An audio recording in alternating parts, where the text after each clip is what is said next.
We're the Fig Hunters. We're getting ready to come down to the third annual NorCal Fig Exchange, and that'll happen tomorrow. We thought we'd share a little something with you. What do you have there? I have 3 cuttings we are going to have tomorrow.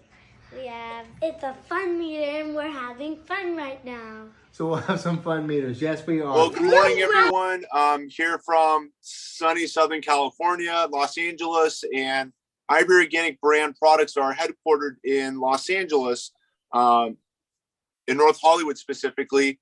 And Ivory Organic brand products, just out of curiosity, show of hands, how many of you guys are familiar with Ivory Organic brand products or have seen us on YouTube or some other social media platform? I encourage all of you guys, firstly, to check out the Ivory Organics YouTube channel. We're now approaching about 200,000 subscribers. We've taught over 20 million gardeners in just the last 5 years. And we are America's leading garden product YouTube channel in the country for about the last 4 years, ahead of virtually any other gardening brand. So I encourage all of you guys to get connected to the Ivory Organics YouTube channel. Check us out also on Facebook, Instagram, Twitter, TikTok, whatever your social media platform of choice is. Be sure to check us out there, and hopefully learn some of the gardening lessons that can help make this your best growing season. Ivory Organics basically was founded on this particular product that I'm holding here. If I can get it close enough to the screen.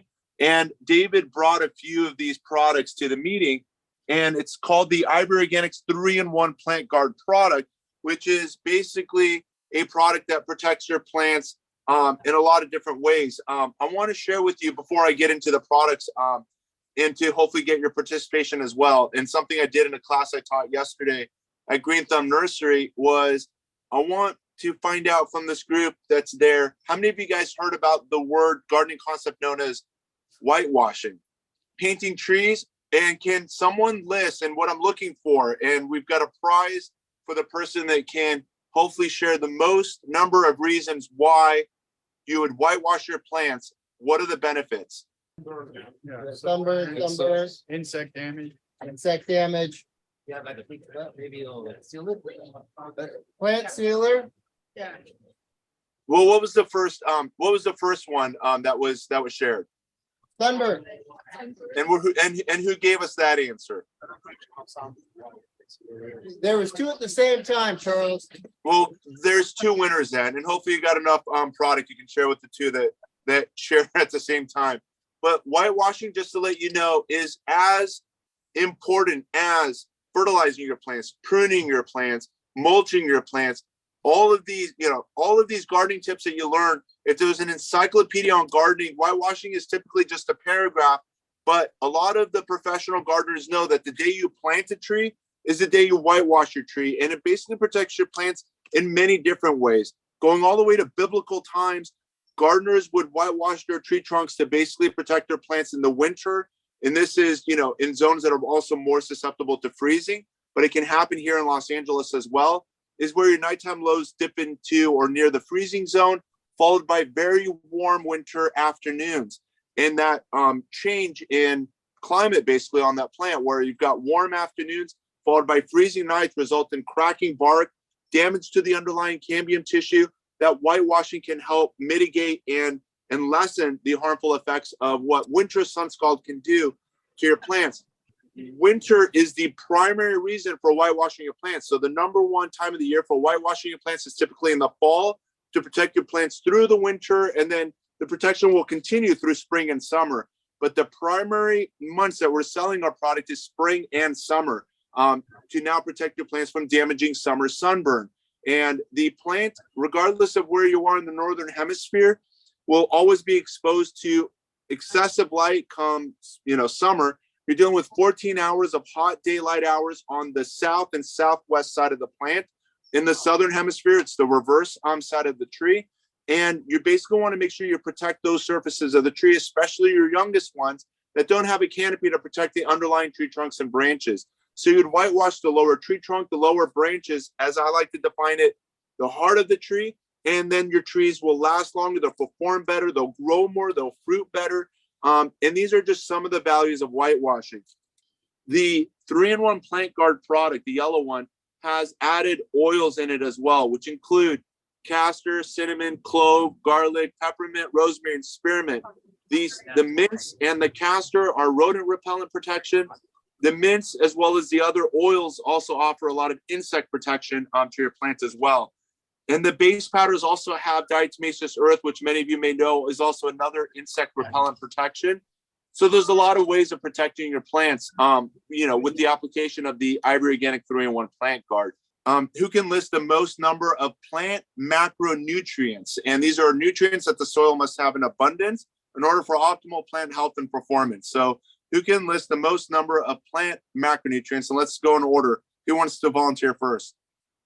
Nitrogen. That's what I was going to say. We keep going. How many are you going to list? Nitrogen. We got nitrogen is the first Okay, one. keep going. Calcium. Okay, that's 2. Phosphorus. Phosphorus is another one. Potassium. Potassium. Potassium's Yeah. another one. Yeah. Magnesium. Magnesium's another one. Zinc.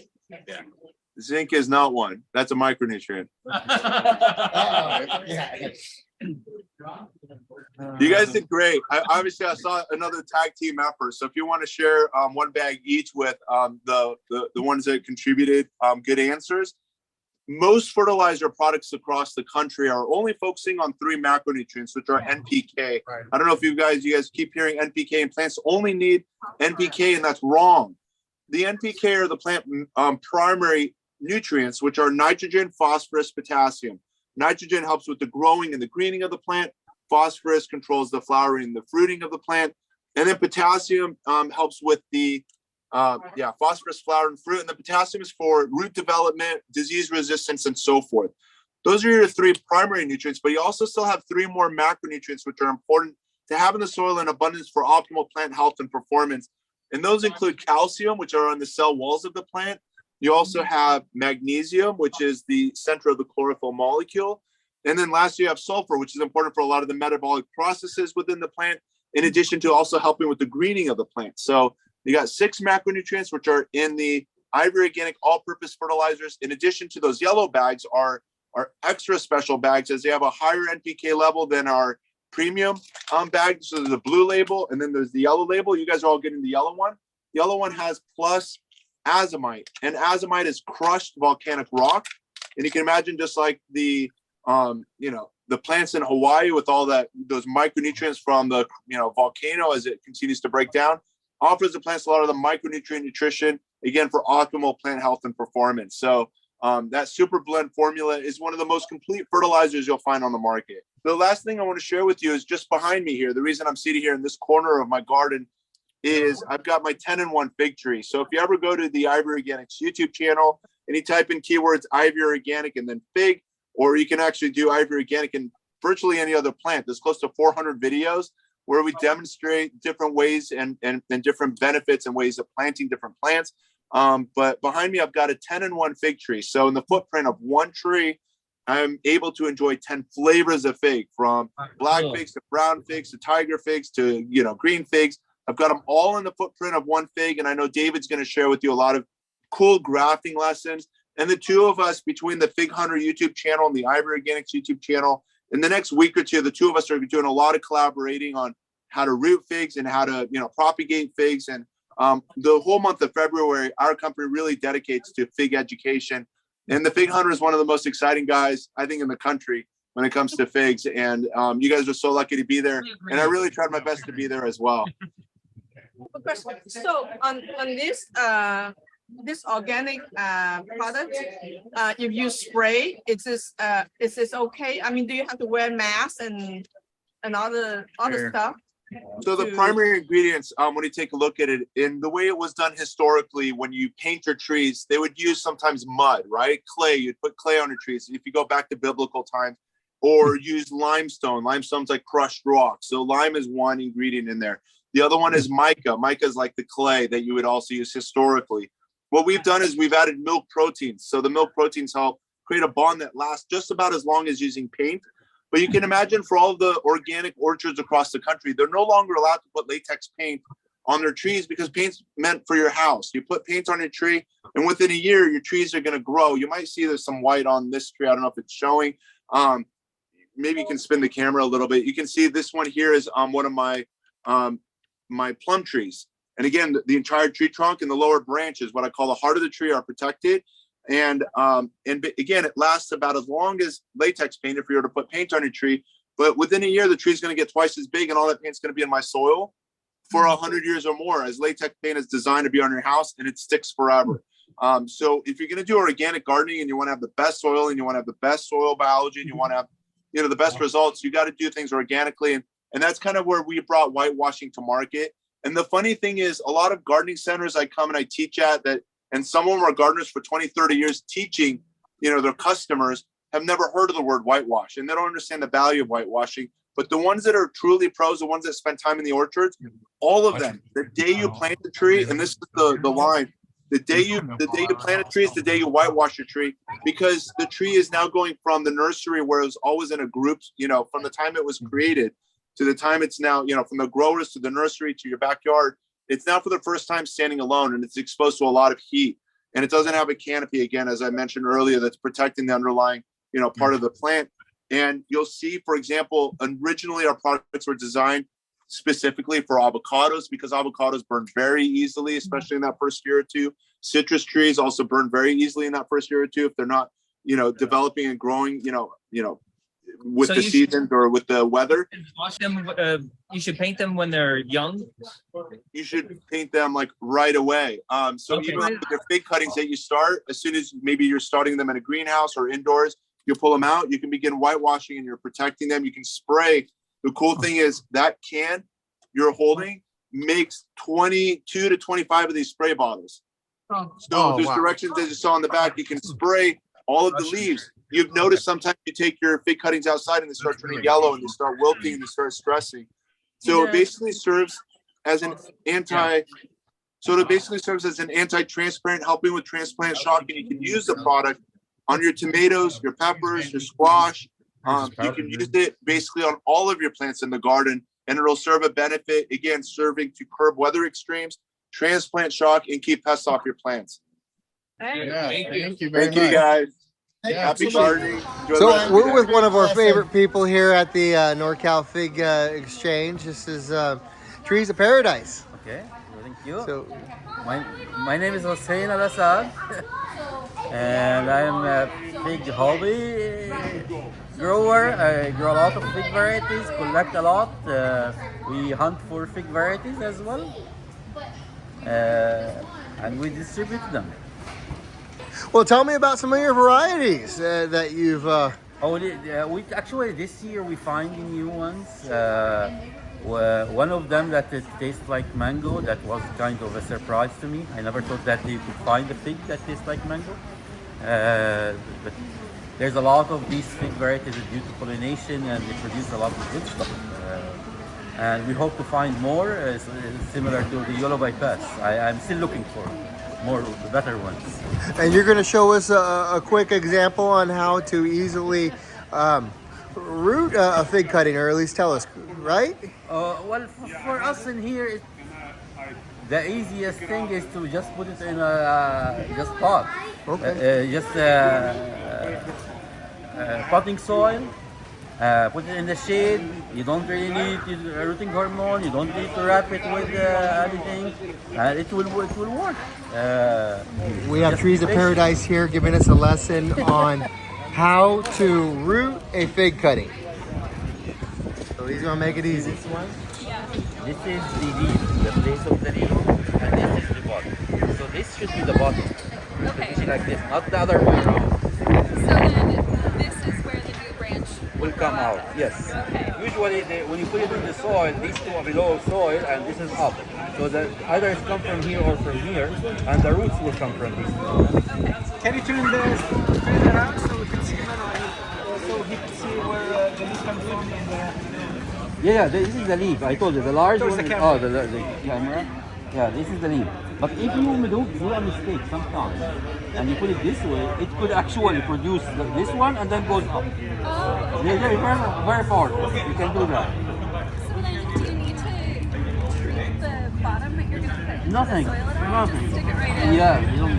It's the best thing is to cut it. So in order to make it open so that the water can come in. So before you put this one in here, put it in here and then put it. Okay. Okay. It's gonna be fresh cut. So it's a fresh cut. Yes, Okay. so that the water can get in, so that doesn't dry. But other than that, it should be fine. Really Just enjoyable. put I the appreciate sun, it so if it is much. too hot because it's gonna dry, put it in the shade. Once it starts rooting out, after a while, then you move it to the sun. And if it's not super hot, but it's still sunny, is that okay? Yeah, that's fine. Actually, this you can root it now. You can root it in the summer, in the winter, in the fall. In the winter, you're gonna steep. You're not gonna root it. Okay, so Right. you can root it anytime. So if I were to take this home but not stick it in soil, Oh, you have to store it in like this in a zip block, and you put it in the refrigerator. Okay, and then I could just root it anytime. Yes, it can stay up to 6 months. In the refrigerator, not the freezer. So I heard you say the white one was a little bit. I guess Yeah, the white one is hard to root. White one So any part that's going to be under the soil line, you can score into the through the cambium layer, and then we use a rooting hormone. You can take your pick. We just like to use Dip and Grow because it's like cost effective and it's reusable until it gets funky and then. And it has the amazing thing about Dip and Grow. It has alcohol in it, so it's built to actually sanitize. That's so. If there's a little bit, if you take cuttings from your yard and it has a little bit of bacteria, or you know. Yeah, a direct potting method is always the way to go, I think. Just because I've tried, and then I started seeing online. So right, we're speaking to somebody here that he was one of the founding members of this get-together. What was it? 3 years ago? 2000. Yeah, it's been 2 years. Well, I guess the simple old way, a couple different ways to root them cuttings. Either with the peat moss, which I guess it's kind of successful to most people, or the easy way, which a lot of people like still, kind of like Mr. Hussein prefer. Just put it in the potting mix. Put it outside where it's shaded area, and they'll take off. And then before you know it, you have a nice fig tree. So I have a quick question. Can you tell us a little bit about the Del Meyer fig? That was something that you brought last year. Well, the Del Meyer fig, it's actually was discovered in Del Meyer Park. So for whoever interested and close enough to the park, they could go and check it out. It's beautiful, beautiful tree. It's huge. It produces big size figs. The ones that like sweet and chewy. That's how it tastes. And I guess it's a good tree to get cuttings My from. name is Reynat Sultan. I'm from Rio Linda, California. And my nickname on Facebook is Revived Prince. Okay. So, yeah, I'm just guys. I'd like to show you how I stabilize the cracking points by zip ties, right? Yes. Zip ties. And when it's starting to healing, this point, I just cut them, and I use these calls soft stretch red P clip. Instead of those guys, I use this one after that. And this one, again, it's for stabilizing of crafting points, but since it's stretchable, you can keep it up to 1 year to prevent any damages of crafting point. So I strongly recommend this one instead of any rubber bands. Would you say your success rate would be for using this So method? this one, those zip ties, you can use for any fruit trees. So I use it for figs, I use it for orange, for citrus trees, for mulberries. What graft method did you use on it? I'm not sure how it calls. The whip and tongue. So, Yeah. okay. This is the best one in my mind. Okay. Well, thank you very much. I appreciate it. You're welcome. So we're doing a bud graft here. So with a Scion like this, the rootstock like this diameter, which might be more difficult to use a different method, this is still a viable method. Take and cut the existing, chip off.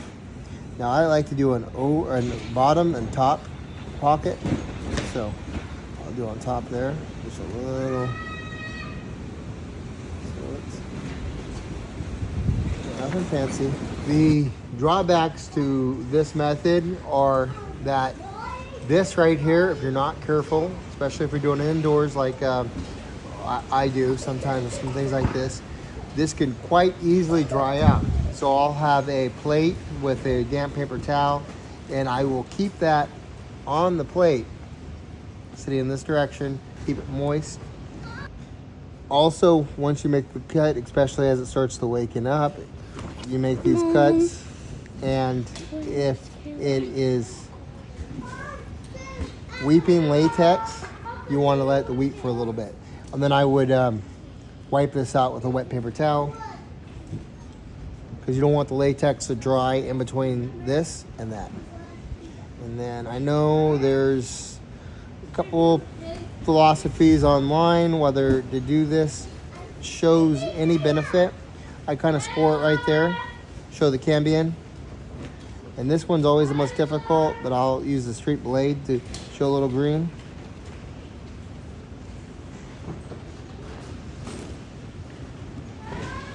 And tuck it underneath there.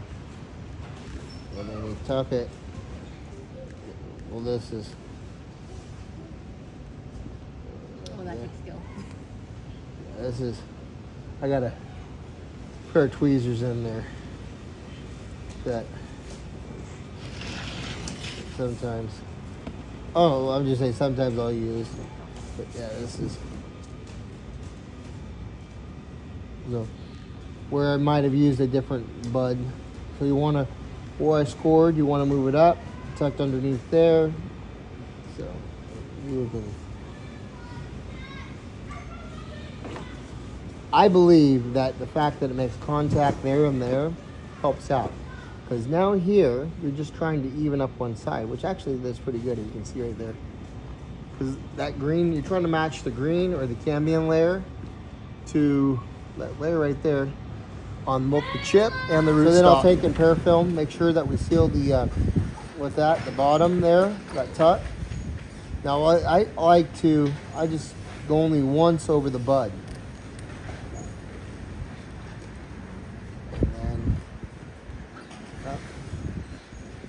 I wish I knew what variety I was grafting on right here, but that's a good, like I said, I would give that 95% chance, as he says. It looks perfect too, the way that you grafted it. But it was on this side, nothing was perfect. And I didn't spend time trying to make everything even. Again, I'm getting that benefit of tucking, and we're just trying to make contact. The plant is going to heal. It's going to feel as tight as I can. I'll keep on wrapping. I will not go over the bud. So we got, that's one piece like that. And that's okay. That's fine. It actually helped when it comes time to unwrap it. And you actually unwrap it too? I'll unwrap it in maybe 3 months. Oh, spring. So, and this is where you can do this right now in the middle of winter, and you're not worried about moisture getting back under here. The parafilm. It is a water, I shouldn't say waterproof, it is a medium that it allows to breathe too. But you're protecting the cuts. So the cut is where you would have issues with water getting in, like we talked on the other one. But you don't doing the same thing. The chance of it going in right there on the bud and damaging, we're talking. So while this might be tedious to go through here and go next one, next one, next one. But if you took off every single one of these buds, now from this point on, you've actually taken this brown turkey and turned it to your black Madeira or your white Madeira.